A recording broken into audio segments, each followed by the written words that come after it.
Married at First Sight is back. Married at First Sight is back like it never left. We just got done. We're just done healing from the trauma of Married at First Sight Boston. Here we go. So if you welcome to my channel, Tammy Talks here. If you are brand new to my channel, I do breakdowns of various TV shows, both scripted and reality, interjecting my own thoughts, opinions, and theories into each and every recap. For Married at First Sight specifically, I give every single couple their own dedicated video. That way, if you don't like a couple and you know you're not rocking with a couple, you don't have to sit through commentary about them, right? So, if you enjoy that type of content, please consider subscribing to the channel, thumbsing up the video if you enjoy this particular piece of content, and then hopping into the comment section, y'all, so we can talk about everything that happened on this episode pertaining to this couple. This video is going to be about Alexis and Justin. There will be 4 other videos about each of the other couples, all right? So, Justin, 33, the towering teddy bear. He's, what did he say, 6'8". He's super tall. He's thin, but he's top heavy. Because when he was running, I was like, oh, he's jiggling. He has a weird body shape to me. He has a weird, and I'm not body shaming for anybody says anything, but it's weird to see a guy that's that tall be so thin, but just have, like, it was weird. But Justin said that his brother raised him from the ages of 14 to 19. So he's super, he looks at his brother as not only his older brother, but he looks at him as a father figure, wants to make him proud, wants to do right by him, wants to show him that, you know, you raised a good man, all of this type of stuff. So Justin tells us, this is where it gets good. Justin tells us that previously, as he's been out trying to date, meet him somebody, get somebody, a lot of women have been looking at him like he was a snack. Justin said that women are typically always coming up to him and wondering if he is well endowed because of his height. He said that's all women want from him. Justin baby, we're not going to do this all season. I'm going to tell you now, I am not going to do this with you all season, okay? We're going to have to get a little bit of perspective about ourselves. I'm all for the confidence. I'm all for the self-esteem being through the roof. But what we cannot, will not, won't do is continually talk about your package and make it seem as if that is the only reason that women were coming up to you. Because just because you are tall, you might be swinging, you might be, but do you know what to do with it?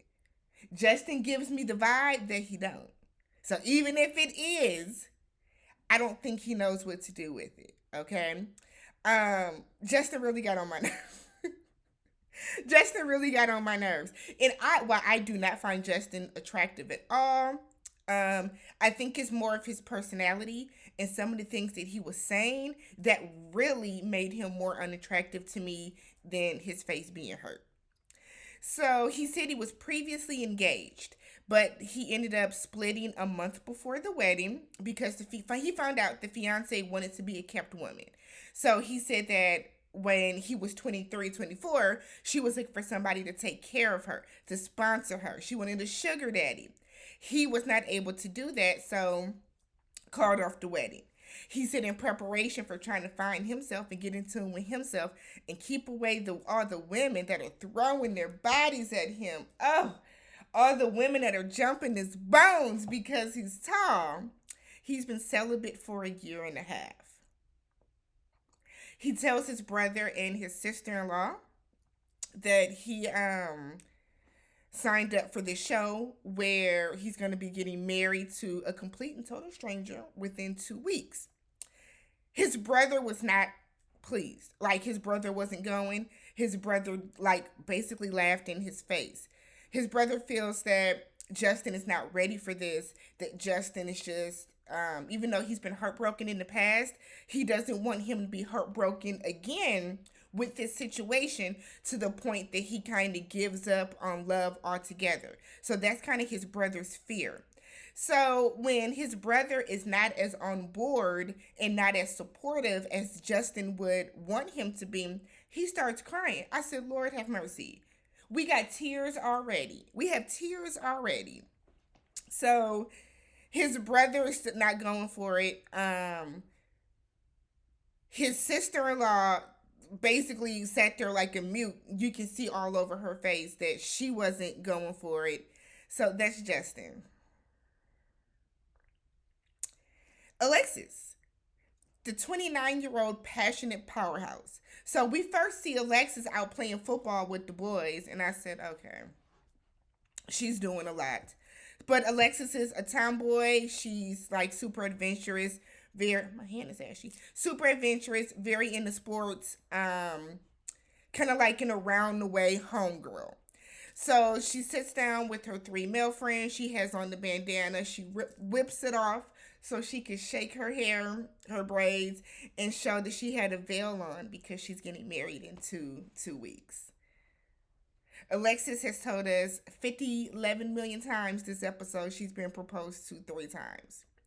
Never been engaged, but been proposed to 3 times. I want to talk about that because I have questions. So, you've been proposed to 3 times. Were these legit proposals where someone had a ring and proposed to you? You were in an actual relationship with somebody and they got on the one knee or at least turned to the side and opened the ring box and proposed? Or are you referring to that time in kindergarten when little Johnny said that I'm gonna marry you one day? Or are you proposing, or are you talking about the time where you were in high school and your high school sweetheart said he was gonna propose to me? Like, is that what we're doing? Because she has said this with such a badge of honor but hasn't given us a story. She hasn't given us backstory about it. It's not like Alexis has been like, yeah, so I was dating this guy for 2 years. He proposed. We were living together. I just wasn't ready. It's always, I've been proposed to 3 times. And then she laughs and it's like, I don't believe you. I don't believe you. Alexis is gorgeous though. She is a beautiful woman, which doesn't always mean you won't have trouble finding a guy, but I just feel like, y'all know how I feel about this. People that say that they have had trouble finding somebody, dating somebody, so you go from being single after X amount of years to wanting to marry a whole stranger. Nonetheless, Alexis talks about how her parents stayed together because of her and her sister. So they divorced when she turned 18, and she couldn't have been happier. And I think that's kind of a testament to a lot of people that say they're staying together for the kids, and it's actually more detrimental because the kids don't necessarily want y'all together. You're causing more friction, more chaos in their lives. So we get Alexis dress shopping. She don't know what she want to wear. She wants to wear something conservative because she kind of wants to make a good impression on her husband. She doesn't want him to look at her and get like a negative connotation about her. But her friends who are there are like, girl, you need to be who you are. If you want to be a little sexy, be a little sexy with it. Like, show your real personality. So she ends up picking a dress that I did not like. But if she liked it, that's your wedding dress. Justin, on the other hand, is out tuck shopping with his brother and his nephews. And he's still upset that his brother isn't on board with this whole thing still. And it's like, Justin, he doesn't have to necessarily agree with what you're doing, but he's there by him being at the tux shopping with you, the tux fitting. He's supporting you in that way. I don't want to keep hearing about this all episode, but we do. So Justin is acting like he ain't never had a tux on before. So he's coming out dancing, and I'm like, act like you done been somewhere before. And before y'all say he's just goofy, it's okay. It's not. It's not okay. It's not okay. Act like you don't put on a tux before. You up in there shucking and jiving and getting all musty in them people's tux. So we get to the wedding day because we actually got a wedding. I'm shocked. 3 hours, we only got one wedding, but we actually got a wedding. So Justin's biggest fear is her not being attracted to him. Now, my whole thing is, where was all this overcompensation or this self-esteem when you've been talking about how you Denzel in the face and you doing all this and you just were making something. You were just the epitome of an Adonis. Now you're worried she won't be attracted to you. Justin has self-esteem issues, if you ask me. And I think the way that he copes with his self-esteem issues, maybe because of his looks, maybe something somebody has said to him in the past, is typically by him doing the most. Oh, before that, the bachelor party. So Justin gets into it with his brother at the bachelor party. His brother keeps telling him he's not ready. Brother, your job is to show up for the camera, sit your ass down in that white chair out in that garden, and clap for your brother. If you don't agree with what he's doing, that's fine. But he's not asking you to agree. He's asking you to support him. And I think a lot of people misunderstand what support actually is. Support is not you telling me, oh, I completely agree. This is great. This is great. Support could also be you sitting there with a smile, keeping your damn mouth shut, and not ruining something that he is super excited about.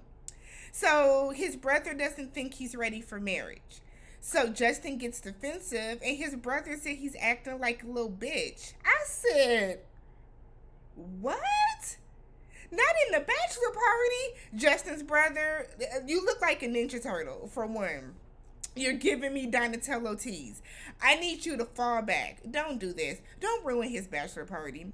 Justin also mentions he doesn't like strippers. So he said when the strippers come out, he doesn't feel anything. He doesn't get hard. Or aroused. He doesn't anything. So I said, oh. So when the stripper came out, he kind of looked the other way. He was not feeling her. So we get to the wedding. Justin said that his brother did apologize, but is very much still against the process. And that's fine, because your job is not for you to be super into the process. Your job is to support your brother in what he is deciding to do with his life. So the fact that you apologize, I feel like it's really not enough, because you called that man a bitch on national television because you don't think he's ready to get married, because you don't think this is a natural process. I don't think it's a natural process. But if I had a family member that was doing this, I would never shit on them. I would get on these reviews and give it to them. But I would never do that. Like, your job is to be supportive of your family members. It's not for you to impose your views and how you feel that their life should go. And once Justin's brother realizes that, because that is a grown-ass man, then their relationship will be that much better. So Alexis is getting dressed, immediately starts crying when her mom walks in the room. She's overwhelmed. She's wondering if she made the right decision. Her mom reassures her, I got you. You're fine. This is up to you. So we're at the altar. They come out, and Justin is immediately blown away. He gives a, oh, wow, oh, my God. He's excited. Alexis has not made any remarks on his looks, aside from the fact that he's very tall. So Justin's family calls him cool and annoying at times, but said that he's a sweetheart. He speaks his mind. He's very straightforward and direct. Alexis' family calls her a powerhouse. She's intelligent, breathtakingly beautiful. The pastor said breathtakingly. I said, okay. Okay, hand motions. They say she's filled with faith, and appearance matters to her. She loves all things fashion. So you need to match her fly. Now, the appearance matters to her can be taken a lot of different ways. I get what they mean, but Justin, and just from what we've seen, doesn't give me a real fashionista tease, okay? Justin doesn't look like he's out putting looks together, but hopefully they went along with it, okay? They also said that she's very adventurous and kind of out there. She makes vagina molds out of clay. So she said that he was uncomfortably tall in her confessional. She said that she asked for somebody to be about 6'2", 6'3". She said so for him to be 6'8" is kind of excessive. I said, girl, you can't call that man's height excessive. What? He kept giving her high fives. She told him that his high fives were corny and she didn't like them. I said, oh. I mean, kind of sudden for you to be talking to him like that, but okay. She says in her confessional that she's not awful, but he's also not her type whatsoever. They talk about how he has been engaged previously before. Alexis said that that doesn't make her feel away because he told her that he is now the man that his fiance wanted him to be years ago. So she took that as he took back feedback. He's had growth within himself. She again loves to talk about how she has been proposed to 3 times, but she was not able to give us a concrete story the same way that Justin was.